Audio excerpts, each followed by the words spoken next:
This channel does not promote any violent, harmful, or illegal activities. All content provided by this channel is meant for an educational purpose only. দেখুন জোর কদমে চলছে SIR.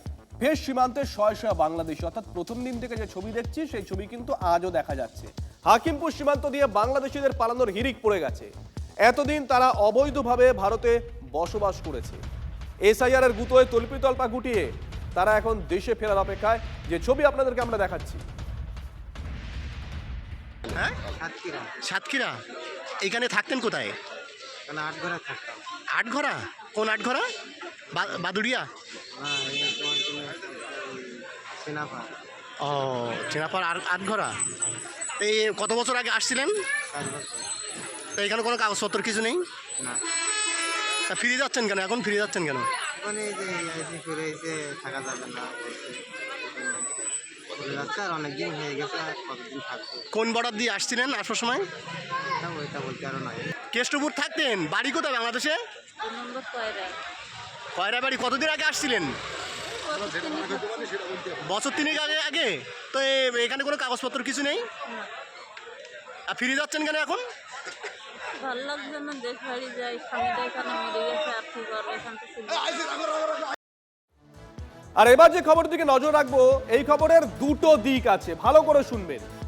আমরা আপনাদেরকে দেখিয়েছিলাম হাকিমপুর সীমান্তে বসেই বাংলাদেশিরা বলছেন সরকার আমার আপনার জন্য যে বরাদ্দ করেছে সেখানে তারা থাবা বসিয়েছে। আর এই খবরটা দেখুন, চমকে যাবে। বিধাননগরের খবর, বাংলাদেশি ভোটারের হদিশ পাওয়া গেছে এখানে।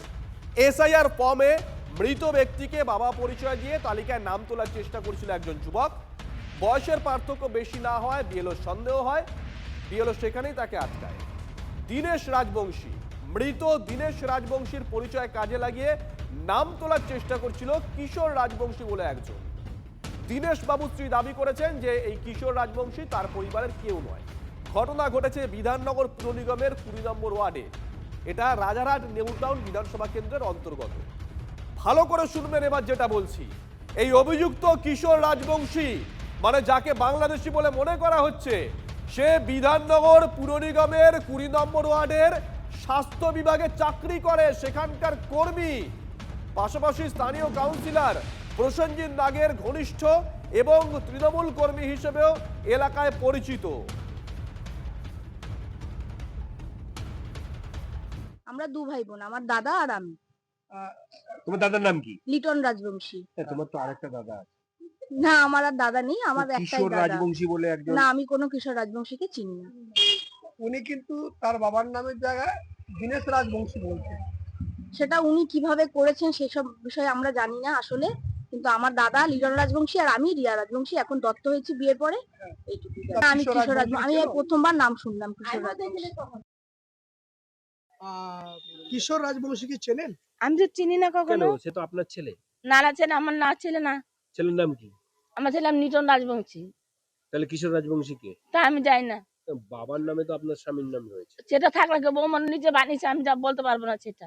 আপনার ছেলের নাম কি? নিটন রাজবংশী। আর মেয়ের নাম? রিয়া রাজবংশী। 48 বছর মারা গেছে আমার পরে। আজকে 14 বছর আগে মারা গেছে আমার বর। এবার যদি আপনার সম্পত্তিতে কিশোর রাজবংশী ভাগ চায়, ওটা কোনোদিন দেওয়া হবে না, ওটা কোনোদিন দেওয়া হবে না। বাবা সাজিয়েছে কি, ওর যদি সম্পত্তি ভাগ পাবে, এটা মাথা খারাপ হয়েছে নাকি? এটা তাহলে এই বিষয়ে কি আপনি অভিযোগ করবেন? অভিযোগ করতে না, আমার কাছে কি উনি আমার বরকে বাবা ধরে মাঝে ওনাকে হাঁটিয়ে দিন, আমি চাই না ওনাকে। সমস্যা দেখা দিয়েছে কি, আমি সবই দিয়েছি। আমার তো জন্ম সার্টিফিকেট নিয়ে Aadhaar card, PAN card, voter card, ration card, passport সবই আছে। সব দেওয়ার পরে হট করে বললো যে আমার নাকি কমপ্লেন আছে। আমার তো কোনো ভয় নেই, আমার সব রয়েছে, আমার কি আছে। উনি ডেকেছে, আমি যাবো, গিয়ে আমার উত্তর দিব। আমি বর্তমানে বিধাননগর মিউনিসিপালিটিতে চাকরি করি। আমার ব্যবসাটা যে কোনো কারণে একটু বন্ধ হয়ে গেছে, আমি এখন চাকরি করতেছি। কোন ডিপার্টমেন্টে? হেলথ ডিপার্টমেন্টে। আমাকে বললো যে বয়সটা ম্যাচ খাচ্ছে না, আপনাকে ডেকেছে, আপনার একটু কথা বলতে হবে। নির্বাচন কমিশনার ডেকেছে, ওইখানে গিয়ে কথা বলতে হবে। ঠিক আছে, বলবো আমি। বাবার সঙ্গে আপনার ডিফারেন্সটা জানতে চাচ্ছেন? আমার তো ডিফারেন্স নেই। যখন করেছে তখন বয়স বেশি ছিল, হয়তো একটু কম দিয়েছে, ওইখানে ফলটা দাঁড়িয়েছে। অর্থাৎ খবরের দুটো দিক রয়েছে। এক, যার বক্তব্য আপনাদেরকে শোনালাম, কিশোর রাজবংশী, তিনি এসআইআর এর ফর্মে জালিয়াতি করতে গেছিল বলে অভিযোগ উঠছে। তিনি এমন একজনকে বাবার পরিচয় দিয়েছিলেন, তার পরিবারের কাছে যখন আমরা পৌঁছলাম তখন তারা বলছেন যে না, এই কিশোর রাজবংশী বলে তাদের পরিবারে কেউ নেই। দীনেশ রাজবংশী বলে একজনকে বাবার পরিচয় দিয়েছিল, কিন্তু দীনেশ বাবুর স্ত্রী তিনি জানান যে এই কিশোর রাজবংশী তার ছেলে নয়। পাশাপাশি যার বিরুদ্ধে অভিযোগ উঠছে বা মনে করা হচ্ছে যে বাংলাদেশি, সে আবার বিধাননগর পুর নিগমের 20 নম্বর ওয়ার্ডের রাজারহাট নিউ টাউন বিধানসভা কেন্দ্রের বাসিন্দা এবং ওই 20 নম্বর ওয়ার্ডেরই স্বাস্থ্য বিভাগের কর্মীও। পাশাপাশি স্থানীয় কাউন্সিলর প্রসেনজিৎ নাগের ঘনিষ্ঠ এবং তৃণমূল কর্মী হিসেবে মানুষের কাছে পরিচিত বলছেন এলাকার মানুষজন। এই হচ্ছে খবর, অর্থাৎ দুটো দিক রয়েছে এই খবরের।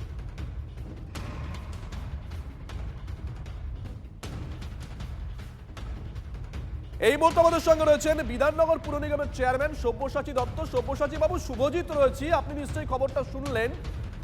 দুটো বিষয়, একটা তো একজন জালিয়াতি করতে গেছে, যে পরিবারের নাম নেওয়া হয়েছে, মানে বাবার নাম নেওয়া হয়েছে, তার স্ত্রী বলছে না এই আমার ছেলে না, এই নামে আমার কোনো ছেলে পেলে নেই, বিএলও আটকে দিয়েছে এই বয়সের একটা গোলমিল দেখতে পেয়ে। পাশাপাশি সে আবার বিধাননগর মিউনিসিপ্যালিটিতে চাকরি করে, যদিও সেটা অস্থায়ী কর্মী। এর আগে তো আমরা দেখেছিলাম একজন বাংলাদেশি বলছে যে আমরা লক্ষ্মীর ভান্ডার পেয়েছি। তাহলে এবার কি প্রশ্ন উঠবে না যে বাংলাদেশি হোক, অনুপ্রবেশকারী হোক, কেউ একজন যার ঠিকানা ঠিকঠাক নেই, জালিয়াতি করতে চাইছে, সে চাকরিও পেয়ে যাচ্ছে? হ্যালো, হ্যাঁ, শুনতে পাচ্ছেন? হ্যাঁ বলুন, নমস্কার। হ্যাঁ, বলছি আপনি তো খবরটা নিশ্চয়ই শুনেছেন, আপনাকে তো পিসিআর নিশ্চয়ই ব্রিফ করেছে।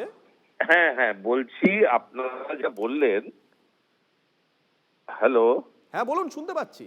হ্যাঁ, আপনারা যেটা বললেন, প্রথম কথা, যে বেআইনি করেছে তার পক্ষে তৃণমূল কংগ্রেসের বারাসাত সংসদীয় জেলার চেয়ারম্যান হিসাবে আমি বলছি আমরা কোনোভাবে জড়িত নই, আমরা তাকে কোনোভাবে সমর্থন করব না। যদি সে ন্যায্য তার ভ্যালিডিটি কার্ড না দেখাতে পারে বা তার পরিচয়পত্র না দিতে পারে, প্রশাসন এবং ভারত সরকারের আইনে তার এগেনস্টে যে অ্যাকশন হবে আমরা তার বিরোধিতায় কেউ নেই। দুই, একজন কর্মচারী সে কিসে কাজ করছে, এই যে ক্যাজুয়াল কর্মচারী, এটা কবে রিক্রুট হয়েছে? সে বলল যে ব্যবসা করতো 2 বছর আগে, সম্ভবত তার ব্যবসাটা মানে লস খাচ্ছিল, তাই সে চাকরিটা করছে, রিক্রুট হয়েছে। এই 2 বছর এই যে ক্যাজুয়াল কর্মীরা রিক্রুট হয়, এটা লোকাল কাউন্সিলরের মাধ্যমে হয়। আপনারা লোকাল কাউন্সিলরকে একবার জিজ্ঞেস করুন। বেশ, ঠিক আছে, নমস্কার, অসংখ্য ধন্যবাদ আপনাকে।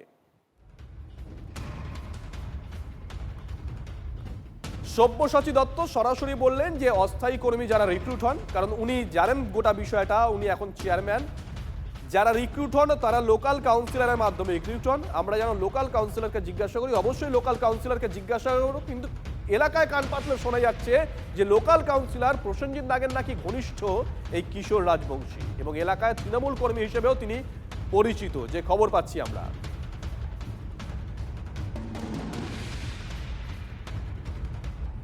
বিধাননগরের খবরের দিকে নজর রাখছি আমরা। বিধাননগরে একজন বাংলাদেশি ভোটারের হদিশ পাওয়া গেছে। এসআইআর ফর্মে একজন মৃত ব্যক্তিকে বাবার পরিচয় দিয়েছিল কিশোর রাজবংশী। যার পরিচয় দেওয়া হয়েছিল সেই দীনেশ রাজবংশীর পরিবার অবশ্য বলছে যে না, কিশোর রাজবংশী বলে তাদের পরিবারে কেউ নেই। ওই কিশোর রাজবংশী কি সাফাই দিয়েছেন একবার শোনাই। সমস্যা দেখা দিয়েছে কি, আমি সবই দিয়েছি। আমার তো জন্ম সার্টিফিকেট নিয়ে Aadhaar card, PAN card, voter card, ration card, passport সবই আছে। সব দেওয়ার পরে হট করে বলল যে আমার নাকি কমপ্লেন আছে। আমার তো কোনো ভয় নেই, আমার সব রয়েছে, আমার কি আছে।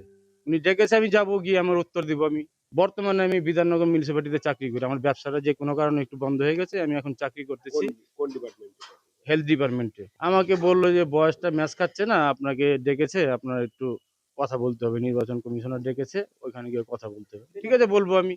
বাবার সঙ্গে আপনার ডিফারেন্সটা আমার তো ডিফারেন্স নেই, যখন করেছে তখন বয়স বেশি ছিল, হয়তো একটু কম দিয়েছে, ওইখানে ফলটা দাঁড়িয়েছে।